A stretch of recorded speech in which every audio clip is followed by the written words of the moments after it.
spot lang, bonfire sa labas ng bahay, camping na.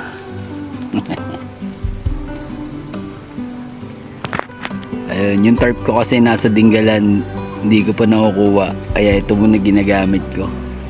Dito ako sa labas ng bahay natutulog mga kaspat. Ayan. Dati pa kahit tag-ulan, talagang dito na ako natutulog, tag-init, dito talaga ako sa labas. Alam niyo naman, hindi ako mahilig matulog sa masisigip na lugar. Ewan ko, parang feeling ko hindi ako makahinga. Tsaka may phobia ako sa masisikip na lugar. Ayokong masikip yung ginagalawan ko.